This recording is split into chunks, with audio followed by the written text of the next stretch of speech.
Who's next? We're back again with another episode of the Educator podcast. As always, I'm your host, Jeremy Robinson. Today we have someone special. Go ahead and introduce yourself, man.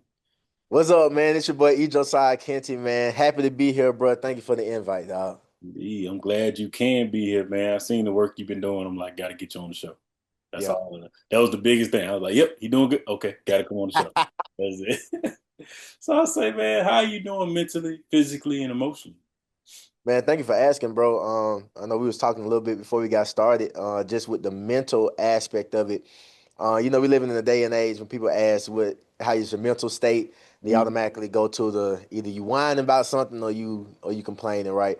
But currently where I am, man, is being mindful of how much energy I am pushing out and how many opportunities I'm taking a step back and saying, okay, who's pouring into me, making sure I'm going back to those I call it sacred places, bro, when mm. nobody else is there but me, God, or somebody that is put in my life by God to pour inside of me. So right now, that's where I am right now. As much as being demanded out of me, I'm always taking in moments where I can learn. I So love it. I love that, man. I'll say, what went into you creating your podcast, man?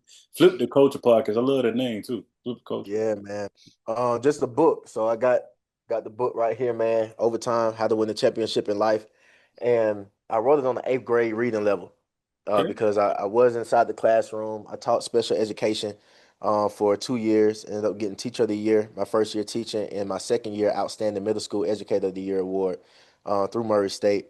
And just by dealing with kids that struggled with just learning disabilities, behavioral disabilities, and I did some research because I'm like, people automatically establish literacy if somebody struggles with literacy that they have some kind of disability. But and a lot of times, sometimes there's some systems in place that fail our students.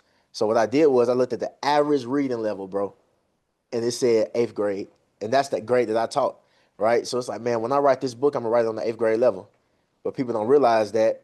But then when you hear book, it's like, dang, I ain't gonna read that. So I was like, okay, what's another way that I can get the message out? Say, okay, some people would rather listen than to actually talk. And the book is centered around my story, but my platform is about amplifying other people's voices, because it's not fair with how big and how deep the issues of transitioning from sports to actually life. Mm. It's too deep of a cut to just be highlighting my story through a book. So my podcast is literally 90% them talking, just 10% me me asking questions, man. That's what's up, man. That's what's up, man. Yeah. Shoot, tell us about, overtime, man. Tell us about your book, how to win a championship in life. Yeah, man. So there's four principles to it. It's centered around just the, how can I put it, bro?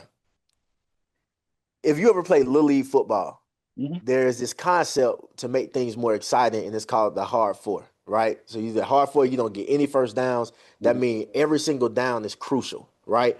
So inside of my life, with transitioning from athlete to life, like just a human being, right? I realized that that's what life is. It's a hard four concept, Hmm. right? Everything has a consequence or it has a ripple effect.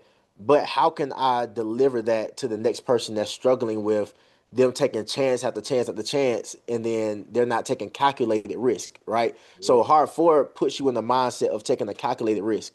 And what I mean by that is first, the first down is set the tone, right? Second down is reestablish yourself.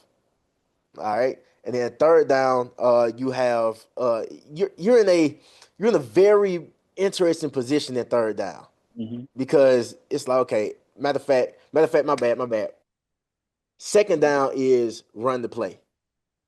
Third down, you got to reestablish yourself, and then fourth down is finish strong, right? So if you put yourself in the mindset of a football player, first down, you like, bro, you want to make sure they feel you. Get as many yards as possible. Second down, that's not an exciting down. Nobody really pays attention. I think the watch time of watching a game, that's the least exciting down that you want to watch. Then you got third down, which is like, okay, I know how much I have to go. I know how much I've come. Let's start reestablishing ourselves inside this concept. Because whether it's third and long, whether it's third and short, or third and medium, there's gonna you're going to have to run a certain set of downs to get a certain set of plays to get yourself in the best position. Then you got fourth down, which is finish strong. And that's inside of people's lives where it's like, man, I don't have another chance to get this first down. Right now, I got to score. So after the fourth down, we got touchdown. So touchdown is like, that's the biggest transition that is celebrated within the game. And that's like that in life too. People don't realize a touchdown is actually a transition. Because what happens is the offense is now about to go on defense.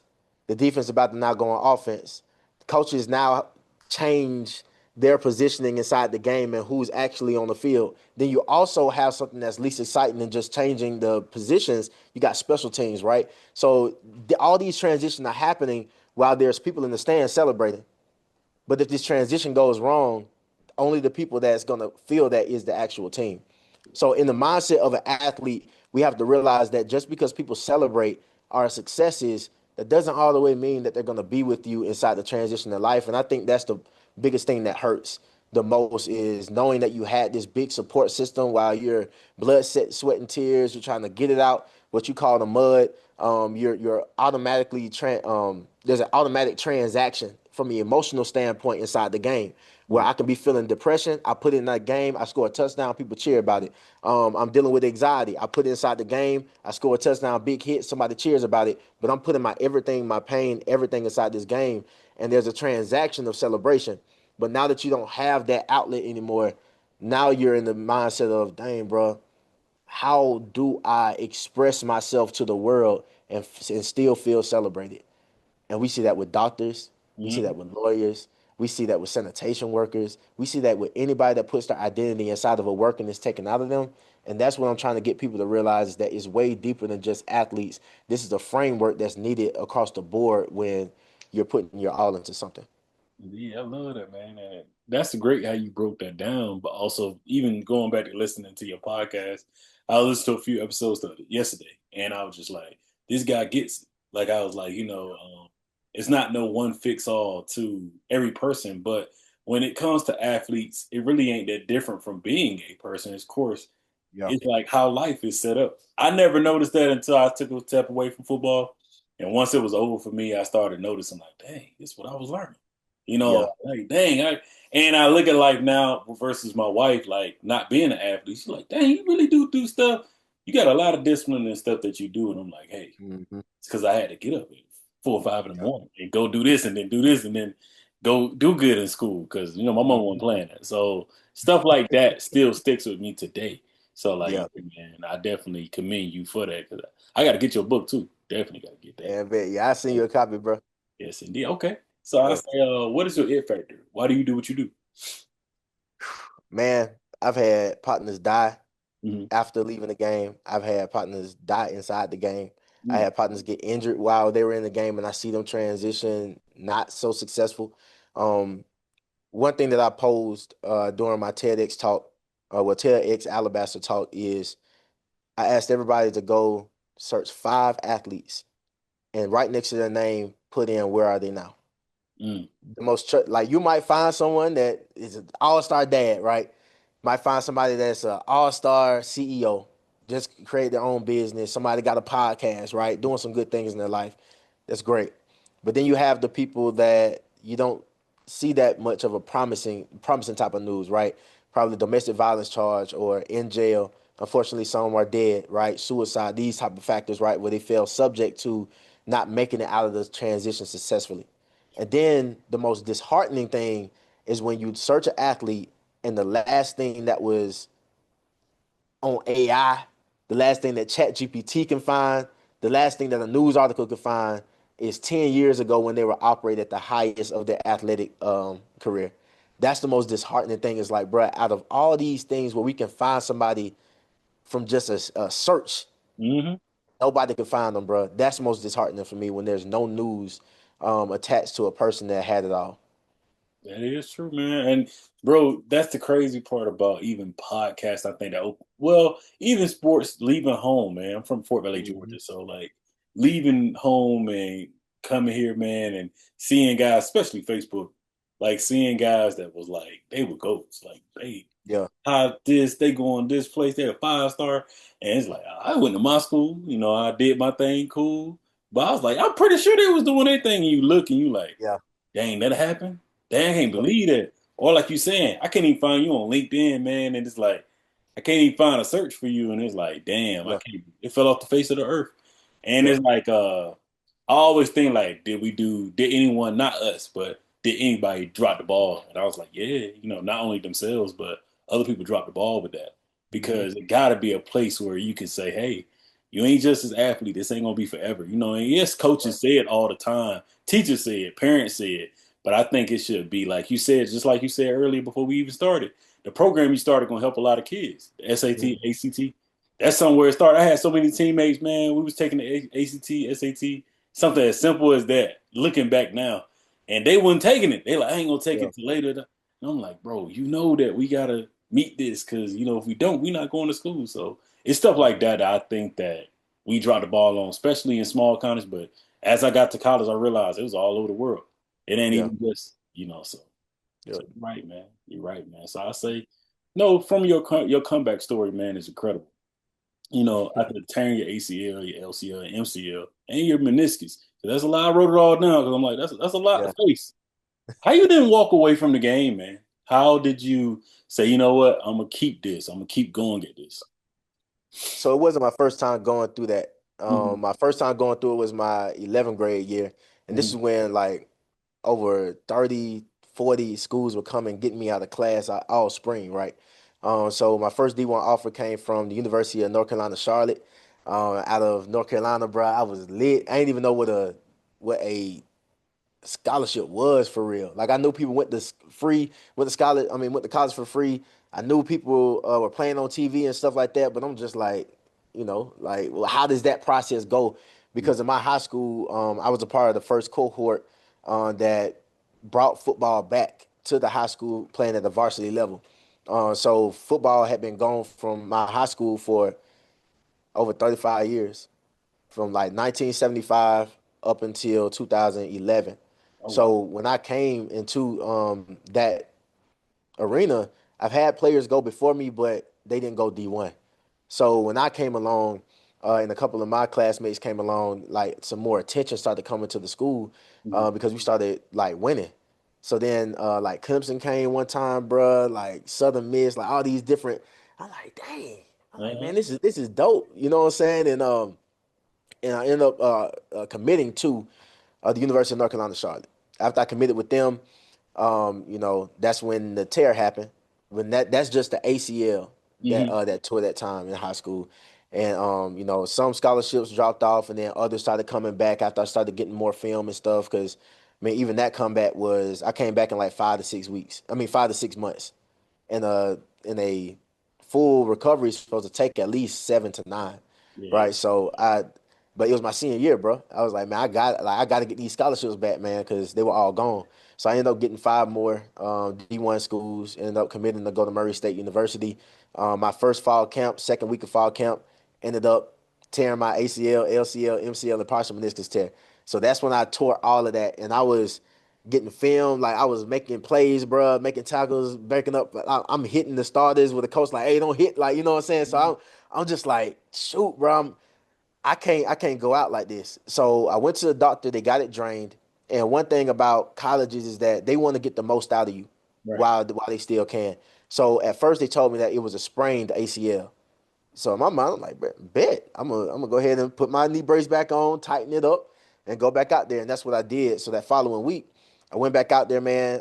We did like a figure eight drill where it works on your mobility, turning corners and stuff. And I felt like my foot was about 20 yards behind my leg, bro. Hmm. Like I keep on having to pop my knee back in place, tighten the brace up, and doing a full speed drill, full scrimmage drill. I jumped over the pile, and then I just heard four pops in my knee, man. I knew it was done. So then the coach said who offered him a scholarship. They moved up the ball 10 yards and ran the next play while I was still on the ground. So that mentality was like, okay, I made it from Birmingham, Alabama. I said I would never go back to Birmingham. Hmm. So I'm like, transferring ain't an option for me because for one, the transfer portal ain't exist then, and then for two, nobody finna pick up an injured player. So I'm like, I got to stay here, work my butt off, and get back on the field, and that's what I did. And ended up making the back, had two interceptions, one touchdown, three pass breakups, and four tackles during the spring game. But they had already made the decision before. that spring game to really see that I was able to play again. And it was like during the exit meeting, it was like, bro, nah, we moving in the next direction, dog. Man, So that was my last time hitting the field. But I had already started losing the love of it while I was making it back. But God has been so good, bro, that my scholarship was salvaged. They kept me on scholarship, and this was because of the athletic director, the president of the university at the time, and a couple of board members that advocated for me because they saw the impact I was making off the field, and they was like, "Man, you're helping the quality of life of students while you're still a student." So if you want to stay, we'll keep you on full scholarship. You just got to do a couple of things with the athletic department to, you know what I'm saying, make things right. But other than that, like you good. So I was like, dang, it all worked out. It all it worked out. did, bro. It Man, did, I'll man. say, man, I'll say, who are you outside of all you're known for? I'll say I am a vessel used by God, bro.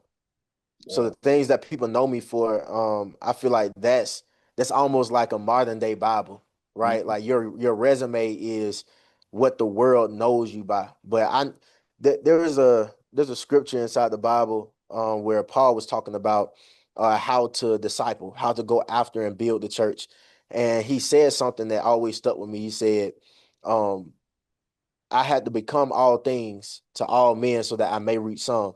Mhm. And I feel like when you diversify your resume in such a way, you're going to be sought after in so many different ways. But when those different ways come, it's on your discernment that's used by God to see where you want to plug in and be like, okay, they want that value, but how can I bring the principles of God into a secular arena? And that's what I do. Because I know they rejected Jesus here physically, so I know they're going to reject his spirit. So I always chew on what that job responsibility is, what they're expecting out of me. I marry that with the word, and then I give it in such a way that it's digestible for people to get value from it, and they don't feel like they just being preached to and stuff all the time. So that's who I am, bro, at the core. I love that, man. I love that, man. That's different. That's different, man. Yeah. So it's needed, and I'll Mhm. say, man, I give you your flowers here today, bro. Thank you for that. Yeah, appreciate it, bro. Thank you for being authentically you. So Yeah. what do you think makes your voice resonate, so strongly with your students that you work with Mhm. peers that you work with, and also in your community and on the online community? Because you've been doing a good job, man. So what makes your Appreciate it. voice resonate with everything? I'll say it's nothing I can do to make things resonate with people. I lead by my mistakes and I lead by my testimony. Whenever people hear the different things I've gone through, they're like, what in the world? Like how? When anybody asks how or why or what or when, you have their ear and you have their attention for about 5 seconds. So the skill set is married to some of the things that I've gone through. So now I've learned how to be an effective communicator. I've learned how to grasp the attention of a crowd. I learned how to, even when I'm having a one-on-one conversation with somebody, their body language is going to tell me whether or not they're ready to leave the conversation or where they want to go. So that's what allows me to enter in different spaces because for one, I meet people where they are. I'm Mhm. not going to make them feel like I am the person that you need to get all this information from. I'm going to edify you. I'm going to make sure I empower you to fulfill your job or fulfill your duty when I'm gone. So like if I leave and I take my wisdom with me and you just feel motivated, I didn't do my job. And I basically ripped you off. Yeah. And I feel like that's what motivational speaking is. Like people be getting ripped off, but they get like this fine thing that you Hmm. pay all this money for and nothing to show for it, right? So that's why I don't identify myself as a motivational speaker, or any title at all. Like I go in with a mission, and that mission has to get done. So that's what makes me resonate with a lot of the listeners that I do have the ear, have the blessing to even have the ear. So yeah, I love that, man. I love that. I say congrats on being, inducted into the Hall of Fame. I did see that while I was doing research. appreciate it, bro. How was it a full circle moment for you through everything, man? Through the injuries, through the setbacks, through the coaches saying that craziness, and also just like what does that mean to say, oh, through all that I still came out on top, not only just in football but in life, the game of Yeah, life. So, I appreciate you for asking that question, man. I had to, man. Some people call me insane, bro. Like, and I uh, feel like all. all I can't speak for all sports, but I had a girl named Josie Morche on my show, and the mindset she even had to go through to become a better soccer player. Hmm. It's insane. It's inhumane, to be honest. Yeah. But my mindset as a football player was like, bro, I want to be able to hit somebody so hard that they feel like there's a supernatural force on the football field and they can meet my God. You know what I'm saying? Like that's the type of mentality that I had to go through.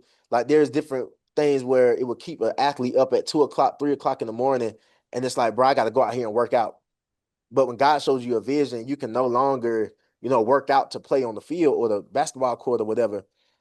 How does that translate into life? And that's what I had to force myself to do is like, if I'm gonna be up at 2 o'clock and 3 o'clock and I got this drive to do something, I gotta ask myself what frustrates me. And what frustrated me the most is seeing my peers go through different things and there was nobody to help them. Hmm. So then I went on to saying, okay, what are you gonna do about it then? So it's like because if I just see a problem and I call it out, that's complaining. But Yeah. if I do something about it, then I'm helping. Like I'm tending a garden, right? Like something beautiful is going to be. I'm putting seed inside the ground. So um that's what allows me to just keep on going inside of this work. Because if I stop, then I've seen some of the other things that's out here and is trying to come up on athletes.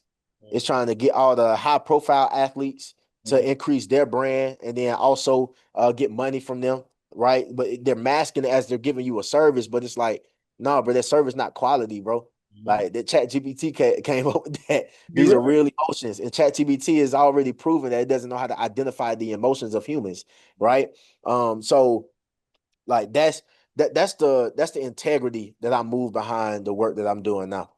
Indeed, and I agree with you on that, man. I like people tell me now, what is it, 5 years now into podcasts, and I still can't believe it. And Mm, people are like, man, you have some great people on, yeah, famous people on. I'm like, look, I had people on, man. yeah. People. Yep. It's like the athletes, the different actors, the different people I go after, man. I'm blessed to have them, bro. It ain't me, it's God. Yep. And I Yep. think that you're right. We live in a world where it's marketable to say, oh, I brought on so and so, I brought on so and so. And it's like, okay, but did you like have a conversation with them? Hmm. Only way I'm looking off on y'all is because I'm looking at these questions, making sure I'm Yep. my thing. But I'm Yep. actually just having a conversation. I'm just looking, Hmm. so that's the only thing I don't like. That is something that I know I will adjust out of because I still have them up in my head. Yeah. But I commend you for that because I done heard it all. And people like, man, how you stay out? I'm me. I Yeah. do I do me very well. I don't try to Yep. be nobody else. So man, with that, can you share one principle, on your journey that you learned that you take with you? You know what, each and every day. Yeah. I say there's three ways that you're gonna learn, right? Mhm. I know you said one principle. I feel like this principle is gonna like cover all of it. And it's coming down outside. If you can hear the thunder, bro, my bad. You good? But I can't hear it. but so you live to learn. I mean, you listen to learn. That's number one. You listen to learn, you live to learn, or life is gonna make you learn. So those three ways, I feel like that's the telltale sign on how hard a head actually is and how soft a behind is. Because just like we're talking, right? I could take some of the things that you're saying, you could take some of the things I'm saying and actively apply it to your life right now. Yeah. Like you just listen to learn. Now, living to learn is like my grandma used to say, like just keep living. So Yes. it's like, all right, you don't want to listen to me, just keep living. Like you don't think that stove hot? Go stand over there next to it. Mhm. All right, bet. Like I'm living to learn. Now I'm in close proximity to it, but I don't believe the concept that I'm gonna get burned. Like my grandma told me, listening, that I'm going to get burned. I want to see how I want to live the experience of seeing how warm it is, but I don't believe the consequence of getting burned. Mhm. So that's where life is gonna try to make you learn. Now you done listen, you done lived. Now you got the consequence. And Mhm. if a person can't learn from them three things, they're gonna have a very hard life, bro. You know what I'm saying? Never lie. My grandma said that too, man. Keep it living. And now that Yeah, I'm 30, I'm like, Grandma, you were right. You were right, man. I see it all. yeah. And the wisdom that you get from your people, man, is so one of those things I'm like, dang, I wish I understood Mhm. this earlier. But I'm glad I understood and understand it now, man. But you're right, Yeah, keep it living. Yeah, that's some good principles. You ain't lying. Keep on yeah. going, go try it real quick. So Oh, and, how was it growing up in Birmingham, man? And people say they want to make it out. Same with me. I'm from Fort Valley, Georgia. I'm in Hmm. Atlanta now, right? Came up here to go to Clark Atlanta. Went to Northeastern University. Been around the world, right? Been up the East Coast at least. And the crazy thing is, when I was writing this question, the reason why I got to give you the background is, it's like we always be like, yeah, we got to get on. I got to go. I can't come back. And for me, it was like, seen my cousin do it, seen my family do it. They played football. Okay, it worked out. I'm like, okay, it's gonna work out for me. And of course, it went another way. Got hurt, different things happened, but I still went off to college. So when I wrote this, I said, I gotta ask him, man, because you left Birmingham. Hmm. If I seen your story correctly, you in Birmingham now. So Yep. you left, but you did your thing. You came back and you're able to thrive. So are you changing that? You have already changed that mentality. How about that? So I'll say in that, what made you think that back then? And how do you look at it now? You got to go out and get value, bro. Yes. Like I would my third to fourth year inside of education, I taught world history. So I left the special ed department and went into world history. And one thing that changed the whole dynamic of the world and how people viewed themselves is the Silk Road. And Mhm. that's a road that extends and it touches about three different continents. It touches Asia, it touches Europe, and it touches Africa. Mhm. So it touches all these different continents. And what happened during that time period is that if you got rice in Asia, but you got potatoes in Africa, you don't know what value is until you're exposed to it. So one person had to be like, you know what, man, let me go on this road and see what's out here. Right? Everybody else like, no, bro, we straight. Like we straight with rice and everything. But you go out there and you get that potato, right? Now they eating potatoes just regular, baked potatoes, they just doing whatever. So then you hit them, then you go to Europe and you get some coffee. You hit them and then you come back. And all your partners like, hey, bro, what's that? You got coffee and everything. All right, bet. All right, bet. Okay, let me get some of that, some of the potatoes, man. Like, how much you want to charge for it? Now you charging it at an accelerated price, right? Mhm. And then now they're getting it. And they said, man, I'm tired of eating this potato like this, bro. I'm gonna mash this junk up, bro. Mhm. They mashing it up. And then they hit his partner up, hey, bro, you gotta try these mashed potatoes, bro. And I put some cheese on it too. I was like, all right, bet. So then he go back on the road because he heard Africa got some doggone squash now. Mhm. But he said, hey, why they contemplate? He was like, hey, bro, you know the potatoes, man. I got a partner back at home, bro. He just mashed his junk up, bro. It's fire. And I brought some cheese so you can sprinkle it on top because I know y'all don't got none over here. Then you see what's going on, right? So all these different, you got to be able to go to different places when you get access and take the things that make those successful places. Make those places successful, and then Mhm. also take what makes those things. Make those places fall, and you got to take it to your own country and take it to your own city and be like, hey, y'all, this is what I've seen, Yeah. but not just what works for them. We need to digest this in a way that works for us. And I've seen them fall in this place, and they told me about the beginning stages, and it sounds like something that's beginning here, and we need to get a hold of this because I've seen what the end result is going to be because I was here. So whenever you come back home, there's a there's a change in mentality that you have to have to be able to acknowledge the culture that you grew up in, but also realize that I can't take all the bad that's associated with this that made me want to leave. So Mhm. now that I'm back here, I need to also experience other areas because in Birmingham, bro, it's like a bowl, right? And then we have this thing called Over the Mountain, Mhm. which I ain't even gonna get into all of that, right? But all the things that Martin Luther King did back in the civil rights movement, you got white flight, then you also have black flight, right? So all these people are now moving to the outer cities and then gentrification trying to move them on in. So to bring things back to your original question, I had to figure out the dynamic of Birmingham now than what I left, and then be able to go over the mountain and intermingle with some of these people that people inside the inner city will never be able to meet. And I'm able to advocate and I'm able to do things in ways that I probably would not have been able to do had I not made it out of Birmingham. So that's the mindset that I go into it on. I love that. I love that. And I do the same at home, man. Like I look at it different, but the biggest thing is I learned that, yeah, when I come back, man, like I gotta go back to Fort Valley State because I did Fort Valley State University. I gotta do a media day. Okay. because I did the media day with the volleyball girls, right? And I missed the team because they came late. And the team reached out to me and was like, "Yeah, we'd love to be on your podcast." I was like, "Oh, it's nothing. Hey, y'all, my Yeah. hometown, so I'm gonna come down there." And it made me think Yeah. like, all I could say was, "Thank you, God, for lining it up." Yep. Because I wouldn't even think about it no more. I was just like, "Dang, I hate I missed y'all." Da da da. They was like, "Oh, could you come back?" I'm like, "I'm in Atlanta. I will drop everything and come. I will come there." Yeah. So yeah, man, just thankful that now I can give back and like be able to make an impact even when I'm not there, man, is a blessing. Yeah. So I commend you for that too, man. Shoot, because a lot of people don't come with that. They think, "Oh, I gotta get out of here. Oh, I'm never coming Mhm. back." Then you realize, yeah, it was bad. Don't get me wrong, yeah, because I was growing up in it. I was in it. Yeah. But once I'm out and I seen so many things, okay, why not bring this stuff I learned back? But also, like, why not help? You know, Hmm. I definitely And commend. I will say this though, bro, because I love the word, bro. Hmm. And I forgot who said it, but I know it's in the. But he said a prophet gets crucified in his own home, right? So I also understand that there is a calling for a select few to be Hmm. able to come back home, but other people they need to leave and don't Yes, come back. never come back. See what I'm Yes, saying? So right so about I that. think there is a sweet spot in that, and I don't think people should be um I gotta put this.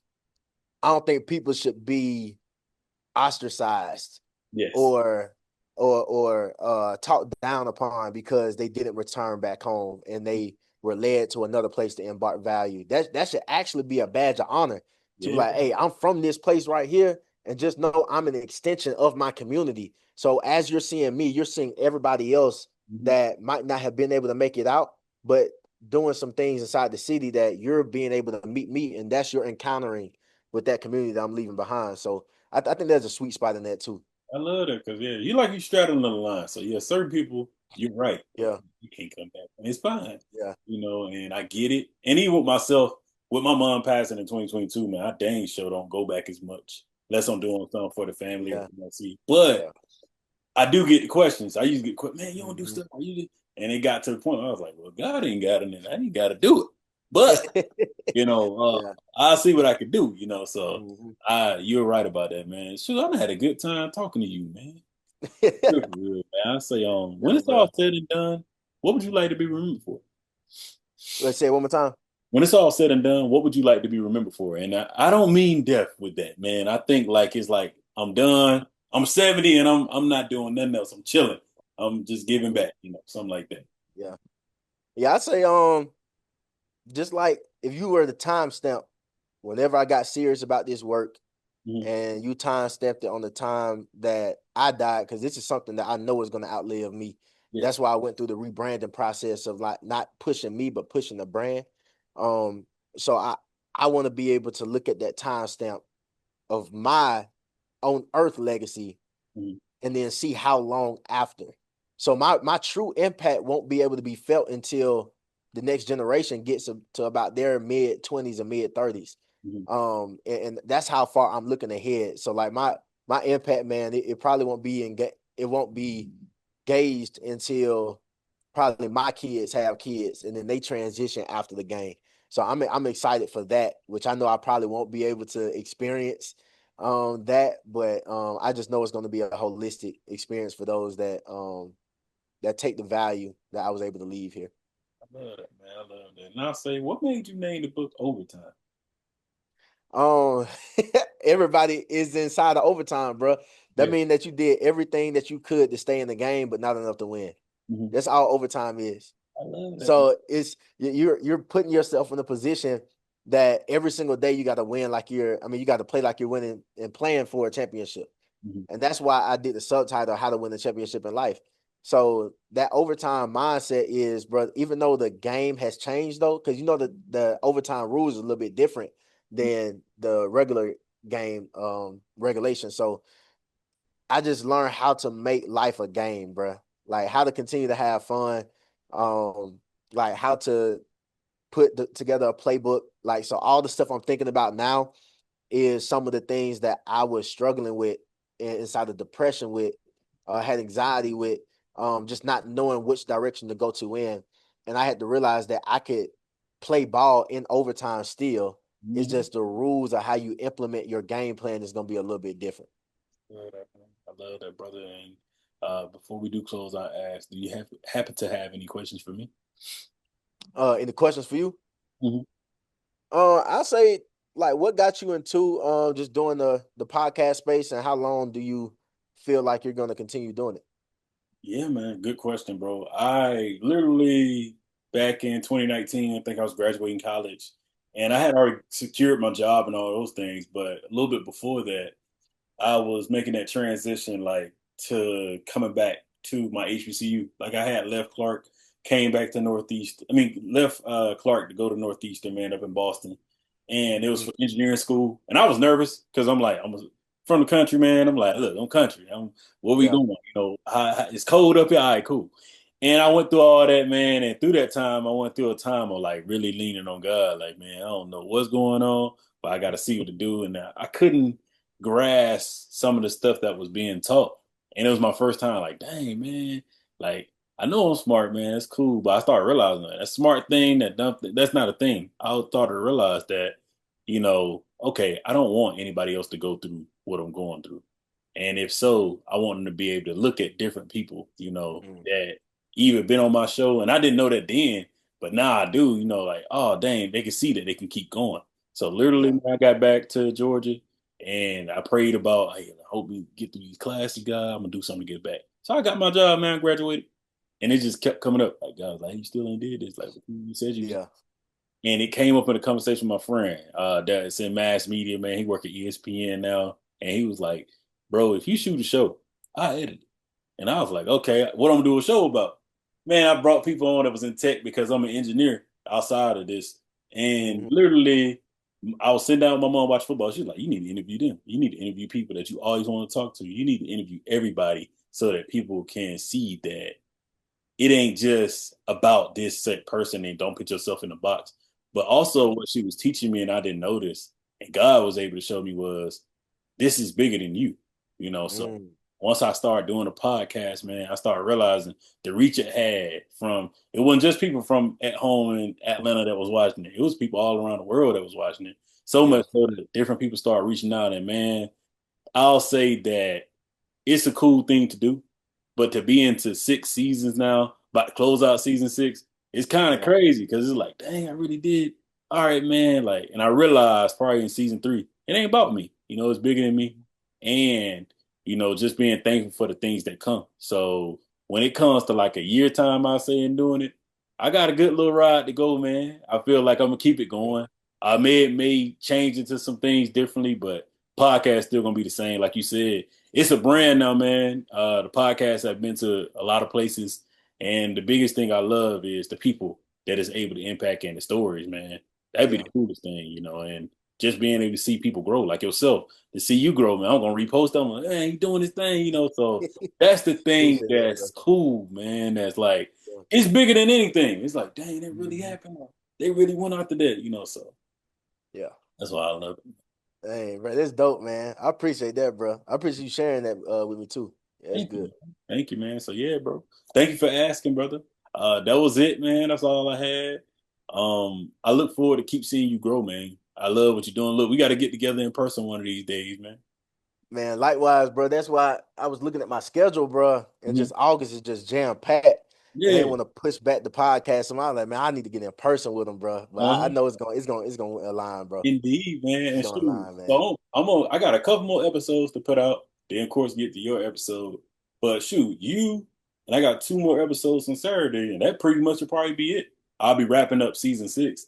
But Yeah. in next year, when I start getting stuff, or even before next year, because me and my wife actually about to have a baby, so we got to Oh have our man, daughter. congratulations, bro. Thank you, man. So I've been getting stuff and ready for that and lining up for the show. And then all this Yeah, stuff happened with the house. I'm like, look, God, what you trying to show yeah, me? I'm like, look, let me have patience and all this that I'm doing.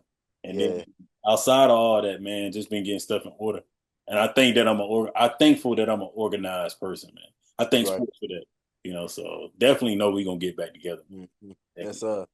sir. Man, I'll talk to you soon, brother. You have a great rest of your day. All right, bro. You too, dog. Appreciate you.